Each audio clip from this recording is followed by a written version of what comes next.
Magandang buhay sa lahat. Welcome back dito sa aking Mathematics Tagalog tutorial.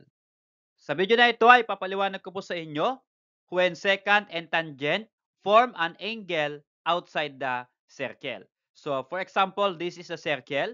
This line is a secant line and this line is a tangent line. So, they form angle outside the circle. So, how to find the angle and also how to find the intercepted arcs formed by the secant and tangent. So, yan po yung aking papaliwanag sa inyo step by step. Okay, so let's start with number 1 question. If measure of arc MYK is equal to 160 degrees, ito po yung arc MYK. So, MYK, itong arc po na ito, lagyan ko po ng marking, MYK. The measurement is 160 degrees. Lagyan po natin 160.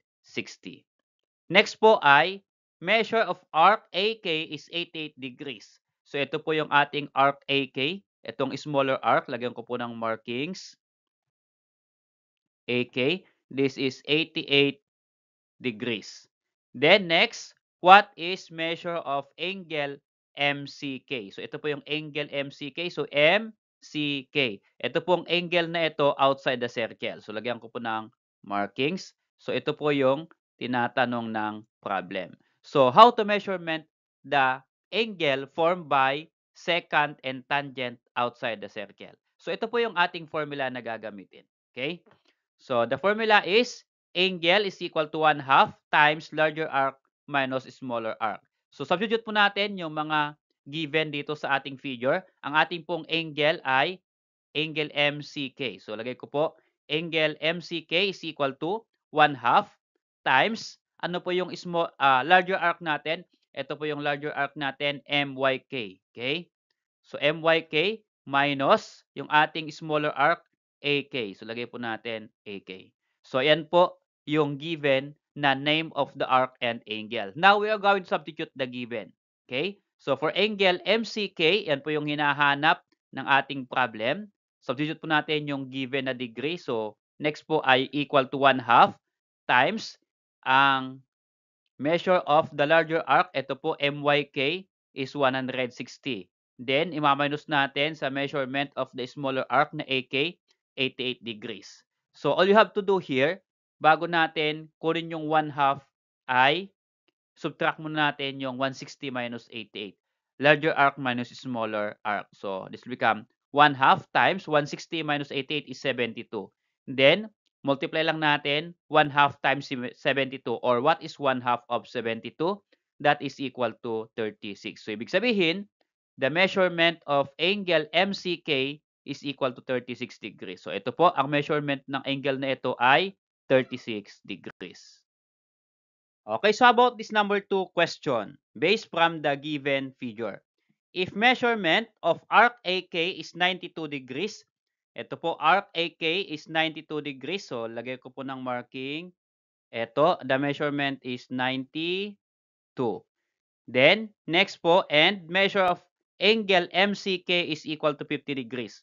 So, MCK, ito po yung angle na tinutukoy niya. Yan daw po ay 50 degrees. So, lagay po natin yung 50 degrees. Okay.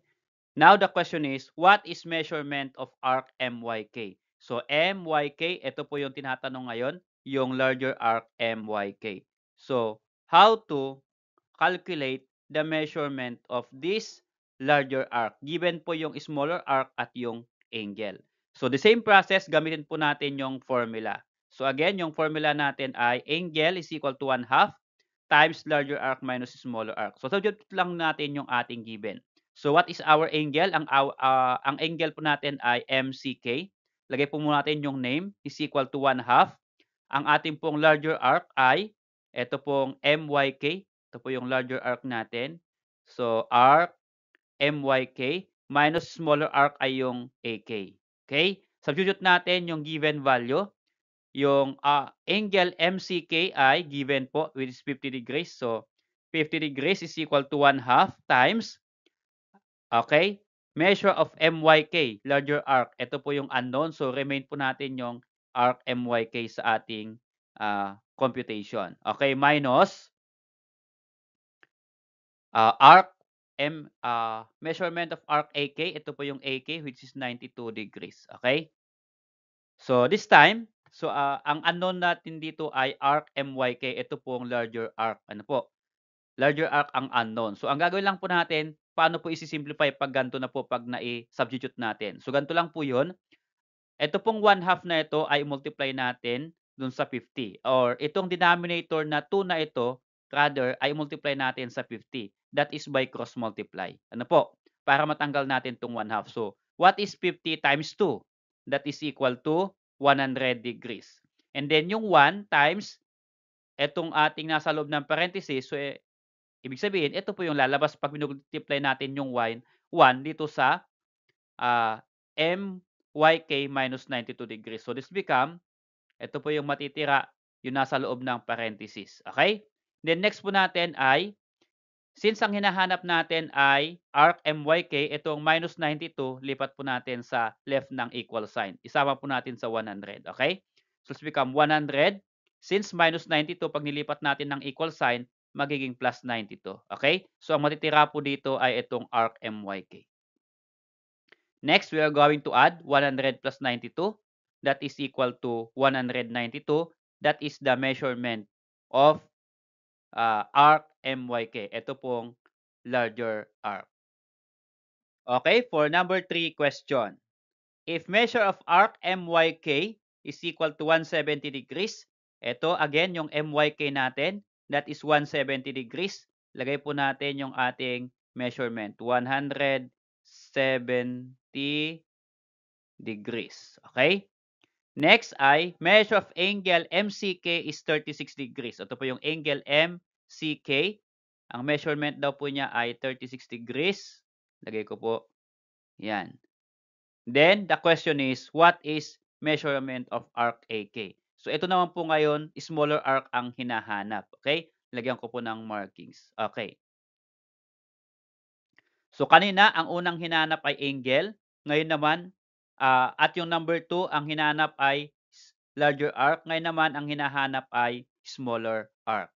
So, the same process, the same po yung formula na gagamitin natin. Substitute mo natin yung mga given na name.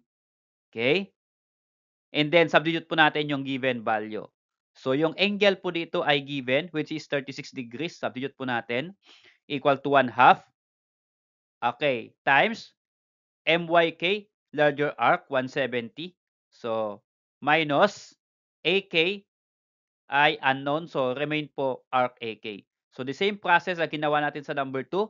Ito po ay 1/2. Denominator po yung 2. Multiply natin sa 36. So, 36 times 2 is equal to 72. Is equal to, okay, ito na po yung matitira natin dito kasi 1 na lang po yung multiply natin dito. So, 170 minus measurement of arc AK. Okay. So, ito pong 170 na ito, lipat natin ulit dito sa 72 degrees, left ng equal sign, sama natin. So, 72 minus 170. Bakit po minus 170? Kasi po, ito pong 170 ay positive. Pag nilipat po ng equal sign, magiging negative. Kaya po, 72 minus 170. At ang matitira po sa right side, ito pong minus measure of arc AK. Kaya pag minus, that is negative. Okay? So, remain po yung operation before nung arc AK. Okay, subtract natin 72 minus 170.